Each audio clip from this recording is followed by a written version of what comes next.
Eh bien, moi j'aime bien les influenceurs, il faut le dire, c'est bien, parce que on dit, les influenceurs, ceci, cela, qu'est-ce qu'ils font?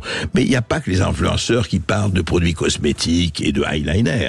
Il y a des influenceurs qui font du très bon boulot, et puis ils ont des millions d'abonnés, et on pensait qu'ils ne seraient jamais sollicités en politique. Eh bien, erreur, on en parle tout de suite. Sud Radio Berkov dans tous ses états. Les perles du jour. Squeezie, influenceur, effectivement. Eh ben, influenceur, c'est fait pour influencer. Et alors, ça va jusqu'à où? Jusqu'à présent, on disait oui, mais ce sont des produits. On est payé pour la pub. On est entre Dubaï et Paris et tout va bien.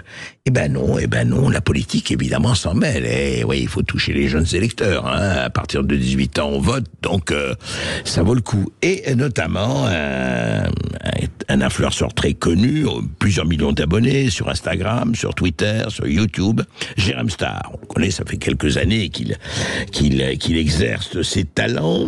Et puis, il a dit ceci hier sur ses réseaux sociaux. Écoutez. On m'a proposé 15 000 €, c'est pas une plaisanterie, pour faire, je crois, 3 stories et un post où, notamment, je prendrai en photo ou filmerai dans l'isoloir ce que je mets dans l'enveloppe, en fait, donc à savoir le parti en question, pour inciter donc à l'ouverture des bureaux de vote ma communauté donc à voter pareil. Donc c'est sûr, c'est quand même une grosse somme, mais très honnêtement, comme je vous l'ai dit, c'est quelque chose que j'ai décliné parce que pour moi c'est de l'argent sale. Quand on voit comment les politiques financent leur campagne, s'y mère. Mais alors en plus, si je devais toucher cet argent sale, très honnêtement, je préfère gagner ma vie, faire des montages vidéo, faire des nuits blanches en montant mes vidéos et mes reportages que toucher cet argent-là. Mais c'est vrai que c'est assez hallucinant parce que la stratégie de communication, on a vraiment l'impression que c'est une marque qui va te proposer un placement de produit, alors que c'est un parti politique. C'est hyper bien rodé. Tu te dis, mais putain, il y a même là, tu reçois presque un brief de ta prise de parole, quoi. C'est absolument lunaire, hein.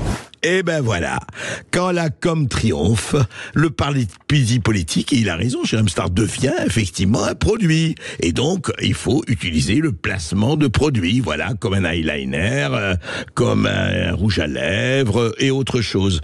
C'est vrai, c'est intéressant. Bon, Jérôme Star, je comprends, n'a pas voulu donner le nom du parti qui lui a proposé 15 000 € pour, à l'ouverture des bureaux de vote, disent, voilà, votez, allez, ma communauté, voter pour ce parti admirable.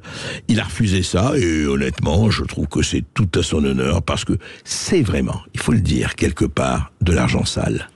Quand on en arrive à ce point de communication, quand on arrive au fait que le contenu n'existe plus, Marc Toiti nous en parlait, par rapport à de la dette publique française et autres, quand on arrive au fait qu'on raconte n'importe quoi, qu'on a sauvé l'économie française, qu'on parle de tout dans des chaînes en continu et ailleurs, sans parler de l'essentiel, c'est-à-dire du pouvoir d'achat, de l'économie, de la sécurité, de l'insécurité plutôt, on parle de quoi?